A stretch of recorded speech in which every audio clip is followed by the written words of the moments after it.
Welcome to Kalvi Nam Kayil, academic year 2024 and 25, 4th standard, term 1, module 1, English workbook, My New World. So first one is change the first letter and form a new word கொடுத்திருக்காங்க. So clue கொடுத்திருக்காங்க, அதை வச்சு நம்ம அதே மாதிரி போட்டுறணும்.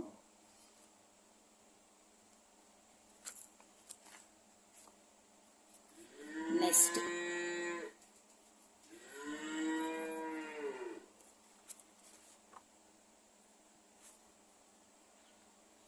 Then write the first letter of the picture and form a new word கொடுத்திருக்காங்க. So ஒவ்வொரு பிக்சரோட first letter எழுதுனா இந்த பிக்சரோட நேம் தெரிஞ்சிரும். Then solve the puzzle. So இந்த பிக்சருக்குள்ள வச்சு இந்த puzzle வந்து நம்ம வந்து கம்ப்ளீட் பண்ணணும்.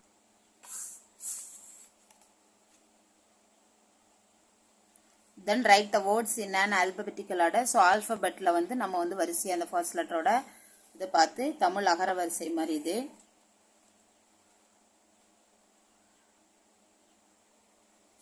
Tick the correct word. So பிக்சருக்குரிய சரியான word எதுன்னு பார்த்து டிக் போடணும். Then write the correct word for the picture. So பிக்சருக்குரிய word இங்க இருக்கும், பார்த்து நம்ம வந்து எழுதணும்.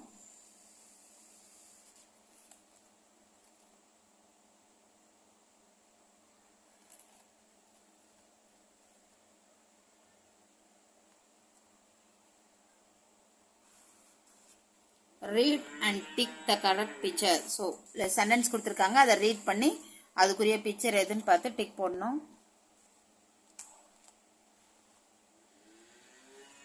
Read and choose the correct sentence for the picture.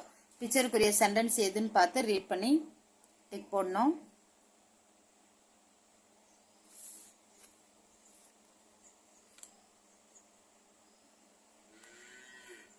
What comes next? Choose and write the correct answer சொல்லிருக்காங்க.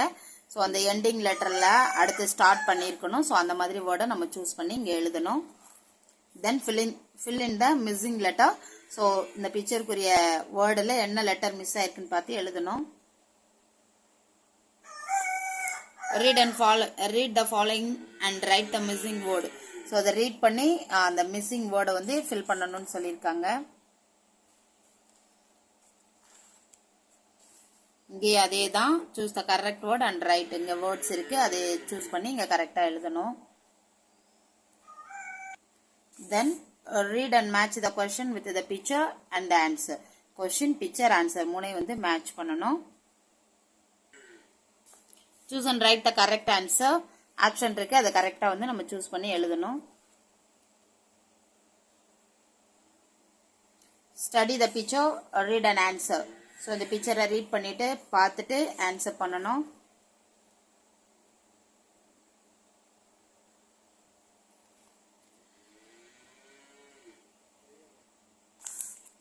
Then listen to the story and read it.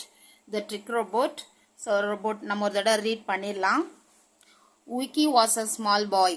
Vicky வந்து ஒரு குட்டி பையன். Vicky did not do his homework on time. அவனோட homework வந்து எப்பயுமே டைமுக்கு செய்ய மாட்டான். He did not put his things back in their place. அவன் எந்த பொருளையுமே எடுத்த இடத்துல திரும்ப வைக்க மாட்டான். He did not do any work. அவனுக்கு எந்த வேலையுமே செய்ய மாட்டான். He sat on the sofa. He always watched TV. சோஃபால உட்காந்துப்பான், எப்பயுமே டிவி பார்த்துட்டு இருப்பான். He slept in his bed all day. எப்ப பாரு பெட்ல தூங்கிக்கிட்டே இருப்பான். He was a lazy boy. அவன் வந்து ஒரு சோம்பேறித்தனமான ஒரு பையன். Vicky's father was unhappy. அவங்க அப்பாவுக்கு வந்து ரொம்ப வருத்தமா இருந்துச்சு. He did not want Vicky to be lazy. Vicky வந்து சோம்பேறித்தனமா இருக்கிறதா அவங்க அப்பாவுக்கு வந்து பிடிக்கல, விரும்பல அவரு. He wanted Vicky to be active. அதனால அவரை வந்து சுறுசுறுப்பான பையனா மாத்தணும்னு முடிவு பண்ணாரு. Vicky wanted a robot to do his work. Vicky வந்து அவங்க அப்பா கிட்ட வந்து அவனோட வேலை செய்யறதுக்கு ஒரு ரோபோட் வாங்கி தர சொல்றான். He asked his father to get him a robot. So அவன் வந்து அவங்க அப்பா கிட்ட வந்து ஒரு ரோபோட் வாங்கி தர சொல்லி கேக்குறான். His father had an idea. அவங்க அப்பாவுக்கு ஒரு ஐடியா வருது. He bought Vicky a trick robot. So விக்கிக்காக வாங்கின ரோபோட் வந்து ஒரு ட்ரிக் ரோபோட்டா வாங்கிடுறாரு. Vicky was excited. விக்கி வந்து ரொம்ப எக்ஸைட் ஆயிட்டான் அந்த ரோபோட்டை பார்த்துட்டு. he wanted to robot to do his work. அவன் வந்து அந்த ரோபோட் வந்து அவனோட எல்லா வேலையும் செய்யணும்னு நினைக்கிறான்.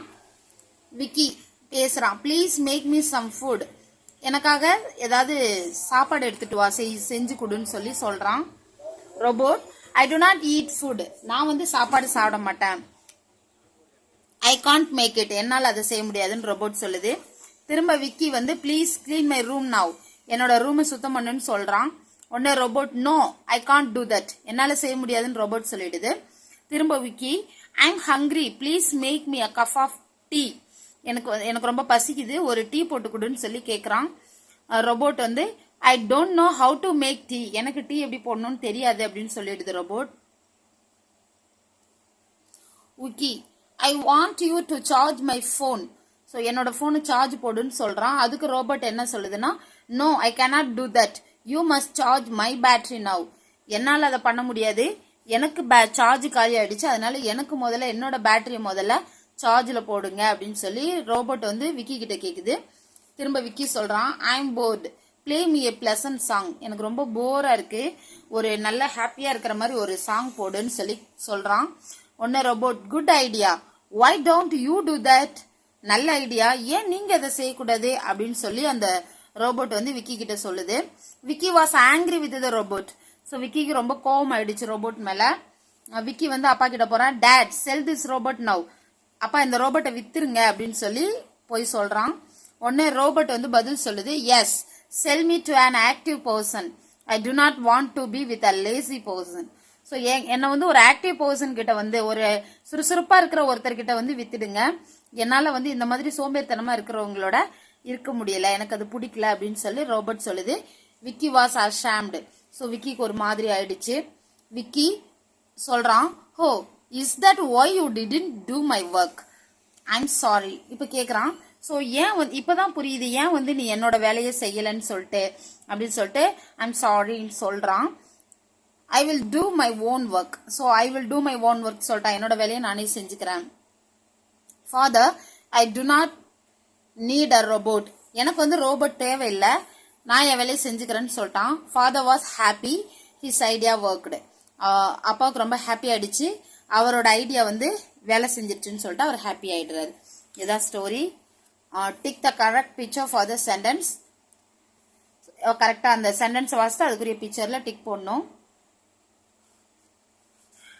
சென்டென்ஸை ரீட் பண்ண போறோம், அதுக்குரிய பிக்சர் எதுன்னு பார்த்து டிக் போட போறோம். Tick the active ones and cross the lazy ones. So read பண்ணிட்டு அது ஆக்டிவ்க்குரியதுன்னா டிக் போட போறோம், இல்லை லேசிக்குரிய சென்டென்ஸ் அப்படின்னா கிராஸ் போட போறோம். fill in the blanks with the correct answer. So இதை வாசிச்சு அங்கே இருக்கிற ஃபில்லப்ல இங்கே இருக்கிற ஆப்ஷன் வச்சு நம்ம ஃபில் பண்ண போறோம்.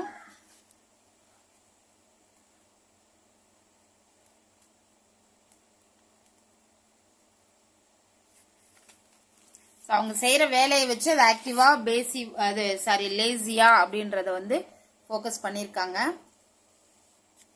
Then choose and write the correct word to complete the sentence.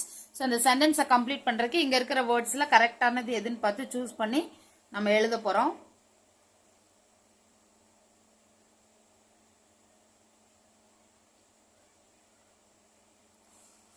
Then sort and write the sentences under active and lazy கொடுத்திருக்காங்க. ஸோ இங்க சென்டென்ஸ் கொடுத்திருக்காங்க, கீழே ஆக்டிவ்க்கு லைன்ஸ் கொடுத்திருக்காங்க, லேசிக்கும் லைன்ஸ் கொடுத்திருக்காங்க. ஸோ நம்ம வந்து ரீட் பண்ணிட்டு அது வந்து ஆக்டிவ்க்குரியதா இல்ல லேசிக்குரியதான்னு கண்டுபிடிச்சு இந்த இங்க இருக்கிற சென்டென்ஸ் வந்து பிரிச்சு எழுத போறோம், அவ்வளவுதான்.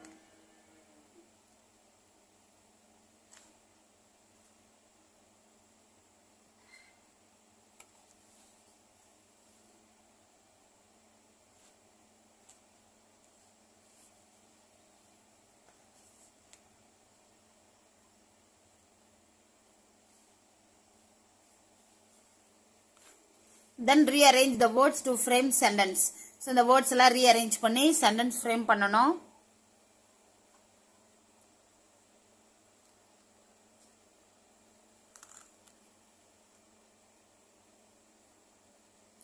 Then read the passage and answer the question. The passage read பண்ணி questionக்கு answer பண்ணணும்.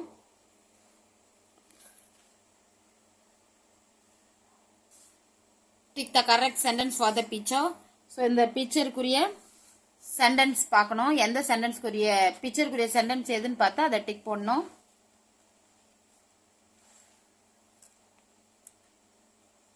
இங்கே அதே தான். இந்த சென்டென்ஸ் இந்த பேசேஜுக்குரிய பிக்சர் எதுன்னு பார்த்து நம்ம டிக் பண்ணணும். இங்கே என்ன கண்டென்ட்டோ அதுக்குரிய பிக்சருக்கு டிக் பண்ணணும். Tick the correct opposite of the underline word. So underline பண்ணியிருக்க வேர்டோட ஆப்போசிட் வந்து நம்ம டிக் பண்ணணும். Then frame a sentence and your own for each வேர்டுன்னு கொடுத்துருக்காங்க. ஸோ இப்படி சிம்பிளாக கூட வந்து பசங்க எழுதிக்கலாம். ஐம் சொல்லலாம், இல்லை ஹீ, ஏதோ ஒரு ப்ரனவுன் வச்சு கூட அவங்க வந்து எழுதிக்கலாம். Read the passage and answer the question. Passage read பண்ணிட்டு ஆன்சர் பண்ணிடலாம். ஸோ கொஸ்டினை வாசித்து ஆன்சர் பண்ண போகிறோம்.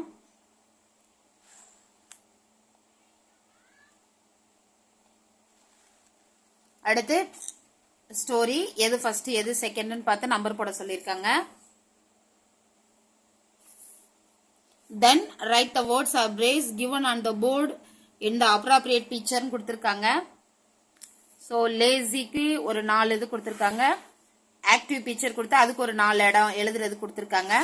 ஸோ இது என்ன எழுதியிருக்கோம் அப்படின்னா, நம்மளோட டிஹெச்பியில் ஒரு ஆக்டிவிட்டியில் இது கொடுத்துருக்காங்க. இதை நம்ம சார்ட்லேயோ இல்லை போர்ட்லேயோ இந்த ஆக்டிவிட்டி பண்ணும்போது எழுதி வச்சுட்டு இந்த புத்தகத்தில் அப்போ பசங்களை எடுத்து எழுத சொல்லணும்னு சொல்லியிருக்காங்க. ஸோ நம்ம அதை பார்த்து தான் டிஹெச்பியில் மேபி 6th நினைக்கிறேன். ஸோ 6 ஏவா பியான்னு கிளியராக தெரில. ஆனால் 6th டேக்குரியதில் தான் இருக்குது. நீங்கள் எடுத்து செக் பண்ணணும்னா பண்ணிக்கோங்க. இது ஆக்டிவ்க்குரியது.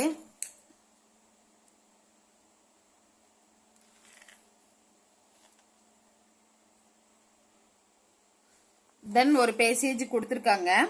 அதை வந்து ஒரு டைலாக்கா கிரியேட் பண்ண சொல்லியிருக்காங்க.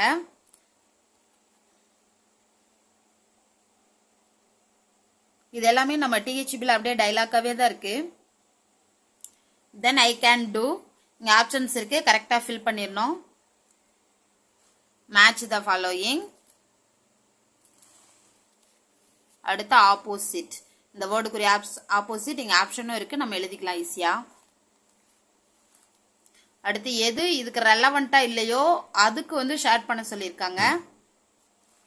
இங்கே அதே மாதிரி தான், அதுக்கு ரெலவெண்டா அதோட தொடர்பு இல்லாத ஒன்றை வந்து சம்மந்தம் இல்லாததை வந்து ஷேர் பண்ண சொல்லியிருக்காங்க. அடுத்து இங்கே வேர்ட்ஸ் கொடுத்துருக்காங்க. இதை வச்சு சென்டென்ஸ் ஃப்ரேம் பண்ணணும் நம்ம. 2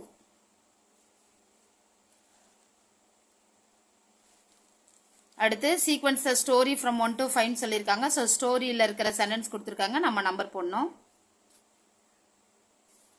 தென் read the passage and answer the question. இங்கே ஒரு பேசேஜ் இருக்குது, அந்த பேசேஜ் ரீட் பண்ணிட்டு கீழே இருக்க கொஸ்டின்ஸ்க்கு வந்து நம்ம ஆன்சர் பண்ணணும். அடுத்து மை ஜேர்னல்.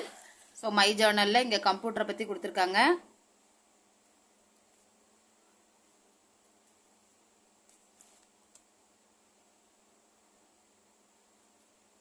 இதோட Module 1 complete ஆகுது. Module 2 வந்து know your time. We will see in this video. Thank you.